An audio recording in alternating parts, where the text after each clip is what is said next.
Resmi, Persija mundur dari perebutan juara usai hancur lebur di tangan Madura United. Berikut selengkapnya. I love the chase and the hunt, and I set the pace when I'm running. I always take what I want and I always give it. Ujian berat Persib jelang lawan Borneo FC. Persib Bandung mendapat ujian berat menjelang laga melawan Borneo FC di pekan ke-28 Liga 1 di Stadion Segiri, Samarinda pada Jumat 11 April 2025. Maung Bandung kehilangan sejumlah pilar andalannya. Setelah David Da Silva dan Gervane Castaneer yang mengalami cedera, Persib Bandung dipastikan tanpa diperkuat Edo Febriansyah dan Mark Klok karena akumulasi kartu kuning. Meski tanpa beberapa pilar andalan, juru taktik Persib, Bojan Hodak, tetap optimis dengan kekuatan timnya. Bojan mengatakan bahwa timnya akan memaksimalkan pemain yang ada di laga nanti. Pelatih berpaspor Kroasia tersebut mengaku cukup banyak opsi untuk menggantikan peran Mark Klok di lini tengah. Sebut saja Robbie Darwish, Tirone Del Pino, Matteo Kocijan, Adam Alis hingga Adzikri. Tidak ada yang bisa dilakukan, kami masih memiliki pemain lain, semua mendapatkan gaji. 22 pemain. Di lini tengah kami masih punya pemain lebih dari cukup, kami masih memiliki Matteo, Robbie, Adam, Tirone, masih ada Adzikri, kata Bojan.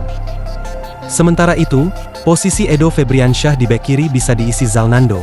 Pemain kelahiran Cimahi ini sempat bermain bagus ketika dipercaya tampil lawan Arema FC dan beberapa laga lainnya. Dia, Zalnando, bermain bagus melawan Arema dan di beberapa pertandingan ketika menggantikan Edo. Robbie bisa bermain di bek kiri, Kakang bisa bermain di bek kiri dan bahkan Hen juga jika dibutuhkan bisa bermain di bek kiri, ungkapnya. Disinggung mengenai peluang Adzikri main sejak awal pertandingan, Bojan belum bisa memberikan kepastian. Dia ingin lebih dulu memantau kesiapan anak asuhnya hingga latihan terakhir. Kita tidak pernah tahu, untuk ini kami masih punya waktu 4 hari untuk menentukan, tuturnya. Berita lainnya. Sudah dapat restu, bek berlabel Timnas Indonesia milik Persib ingin nikah muda. Kabar gembira yang dimaksud yakni Kakang Rudianto menggelar pertunangan pada Minggu, 6 April 2025. Setelah itu, Kakang lalu berniat segera menggelar pernikahan. Kabar ini sejatinya cukup mengejutkan. Seperti yang diketahui, Kakang Rudianto masih tergolong cukup muda. Kakang Rudianto kini baru berusia 22 tahun, pemain berposisi bek itu kemudian meminta doa agar acara pernikahannya berjalan lancar. Saya berdoa semoga diberikan kelancaran, saya juga mohon doa agar bisa mempersiapkan buat pernikahan nanti, kata Kakang. Sementara itu, Kakang Rudianto mengaku memang memiliki keinginan untuk menikah muda. Keinginan tersebut lalu mendapat tanggapan positif dari sang pasangan. Selain itu, bek Timnas Indonesia di ASEAN Cup 2024 tersebut juga mengaku sudah mendapat restu dari kedua keluarga. Saya berdoa semoga diberikan kelancaran, saya juga mohon doa agar bisa mempersiapkan buat pernikahan nanti, ujar Kakang. Berita lainnya. Persija babak belur di markas Madura United, Macan Kemayoran menyerah kejar trofi juara Liga 1 2024-2025. Persija Jakarta menyerah 0-1 dari Madura United pada laga tunda pekan ke-27 di Stadion Gelora Bangkalan, Minggu, 6 April 2025. Laga ini juga jadi pemanasan Madura United sebelum melakoni laga semifinal AFC Challenge League menghadapi Sfairieng pada 10 April 2025 mendatang. Sementara itu, Persija datang dengan skuad pincang usai Maciej Gajos dan Gustavo Almeida absen karena kartu merah. Selain itu, Macan Kemayoran juga tidak diperkuat oleh Rizky Ridho pada laga malam ini. Tanpa ketiga pemain tersebut, bencana langsung menimpa Persija.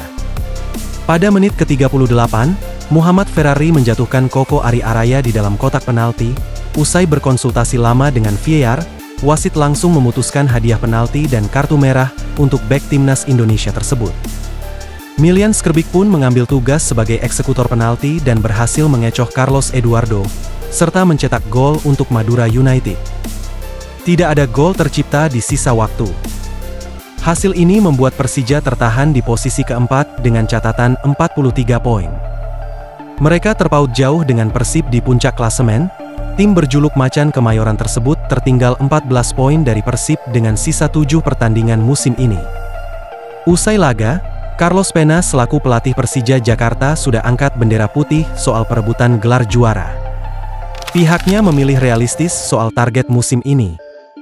Saat ini, dirinya memilih fokus untuk mengejar target yang dicanangkan manajemen musim ini, yaitu finish 4 besar klasemen akhir.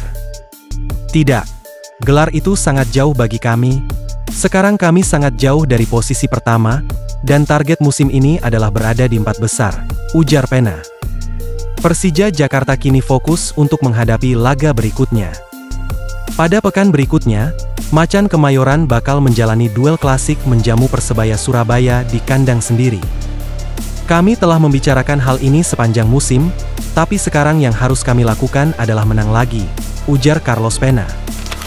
Berita lainnya, winger Persib Bandung Ciro Alves dan Mariano Peralta dari Borneo FC pimpin asis terbanyak Liga 1, ini 5 besar daftarnya. Liga 1 musim 2024-25 akan kembali berlangsung setelah menjalani jeda internasional dan libur Hari Raya Idul Fitri, 27 pekan berjalan dan menghasilkan Persib Bandung sebagai pemuncak klasemen sementara. Persib berpeluang kembali jadi juara 2 musim berturut-turut dengan koleksi 57 poin, perolehan poinnya berjarak dengan 8 poin dari Dewa United di peringkat kedua dengan 49 poin dan 9 poin dengan Persebaya Surabaya di peringkat ketiga dengan koleksi 48 poin. Keberhasilan Persib Bandung juga diikuti dengan pemain-pemain utamanya yang sukses tampil cemerlang dalam setiap pekan yang dilalui oleh Persib Bandung. Salah satunya bahkan berhasil memuncaki daftar penyumbang asis terbanyak sepanjang 27 pekan yang berlangsung. Catatan itu diikuti dengan koleksi gol Persib Bandung yang menjadi tim terbanyak kedua. Sementara 4 pemain lainnya memiliki catatan asis yang saling bersaing sebab hanya terpaut 1 asis dari masing-masing pemain. Ciro Alves mencatatkan 11 assist dan 7 gol, disusul di posisi kedua oleh Peralta dari Borneo FC dengan 9 assist dan Rio Matsumura 8 assist di posisi ketiga. Timnas Indonesia U17 kian dekat ke Piala Dunia U17 2025. Peluang besar itu terjadi saat Zahabi Ghali mencetak gol jarak jauh dari luar kotak penalti yang membobol gawang Yaman. Lewat sebuah tendangan voli, Ghali menendang bola yang meluncur ke gawang Yaman. Ghali juga menjadi aktor dari gol Fadli Alberto lewat sundulan pada menit ke-25. Melalui umpan lambung di kotak penalti, Ghali mengirimkan bola yang disambut sundulan Alberto. Skor babak pertama ditutup 2-0 untuk Indonesia. Di babak kedua Yaman memperkecil kedudukan melalui penalti, skor pun berubah di menit 55 menjadi 2-1. Jika skor ini bertahan maka, Timnas U17 otomatis lolos ke Piala Dunia 2025 di Qatar nanti.